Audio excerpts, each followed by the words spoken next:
Hi, it's Michelle Turner from Movement Lessons, and I'm going to talk a bit more about scoliosis. There are two types to me of scoliosis.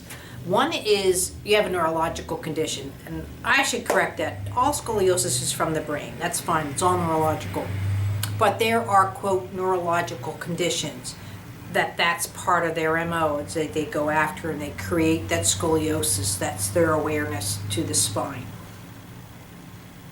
Another way of it's happening, maybe your child had minor torticollis or something at birth where the head was already, and you might say, oh, they favor to the right. Babies don't favor. So as the head, let's say, is in this position, so now everything I start to learn is in this position, and it starts taking the spine with it. So, and that could happen too because of cerebral palsy, and there's been oxygen issues at birth. There's a lot of things that go on, I realize that. But it doesn't because something happened. The whole thing with movement is if you redirect or change the quality, the learning that goes on in the movement, it redirects your life. And I know that just sounds real simplistic, but that's what movement is. So you can't look at the situation and allow it to continue. So what happens with the scoliosis, especially if it continues into a severe situation, you'll mainly see it usually, it doesn't normally S-curve. An S-curve happens when a child actually is probably more put into sitting when the child wasn't ready for sitting yet. So the head's too heavy, so you're gonna get more of the S-curve. That's just because I'm saying that doesn't mean that's what happened with your child per se. This is the world, 7 billion, things have mathematical changes. Most of it you get the S-curve, or the C-curve more so, where it's going off to one side. And again, not always the case, where you might have the hips more tilted off to the side. But you have to look at the entire picture. It's not just the spine. You really have to take into consideration the rib cage.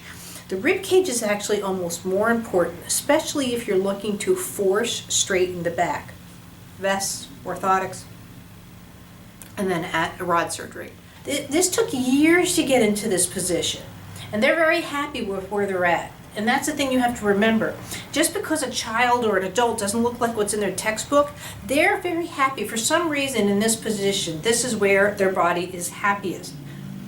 They still might be in pain. You might be in pain right now because you're at the computer too long, but that's right now where your body knows to be its happiest.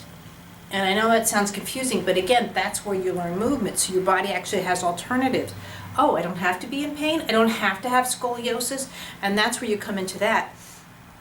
So if you don't work with the rib cage, or like me working, the ribs are going to win. So when you go in and you try and straighten, and that's where you hear a lot of things where the rods actually pop back out, is because it's sort of like watching a car crash in slow-mo. So if I go at it slow-mo and then, and the ricochet back. So that's what happens is like, she's straight, and it's like, boom, the rods go out. Because that energy, and I'm not talking woo, it's a law of minimum physics, that energy has to go somewhere. So what the whole point when you see me work, the vestibular has to know how it is to just, I can breathe like this. I can breathe like this. I can breathe. I can even go further into my scoliosis. Versus, you never see me even working with anybody as a stretch. I would never ask someone to come at this kind of position because this is just not normal either. So you want to go after the ribs. You want to go after, if you're by yourself, you want to go after the ribs. And the whole point too of also trying to deal with scoliosis now, if someone's not mentally at that stage where you can, let's say, listen to a lesson to be talked into, that's where it has to be done, where you're manipulated by some kind of movement professional. You want that neutrality. You want the variation of the brain looking left to right. Because you want somehow for the brain to start learning that going to the right and going to the left, it's more of a neutral. This is not neutral. When you're like this is like the muscles are going, hi, I'm bringing the back over to this way, I hope you don't have a problem with that. And it's very fatiguing on the system, and but you can't go over to the other side or this way and go, okay, I don't want you to go this way, I want to push you back. You want somehow to go in soft and gentle enough to tell the system, like here, if I'm like this, to basically go, oh, we don't have to, we can, and just start being much softer and gentler. But that comes by variation and moving the system around, and there's lots of lessons you can start doing online, but it's about learning and then coming back. It's about learning and then coming back. Do I tighten my hands when I go this way? If I go this far and you see someone start to, you've gone too far. You have to go till you start seeing it's a release is a bad word, but when I can do this, that means I can breathe in this position, I can do in this position, I can do, and it happens. So that's just another way of looking at scoliosis and getting help for it. But the force method, you're not teaching the brain anything anyway, by the vest and that kind of thing. I know people say it has to happen, but in my world, it's just, I don't know, it can't be. There's got to be another way. I just wanted to add with the scoliosis.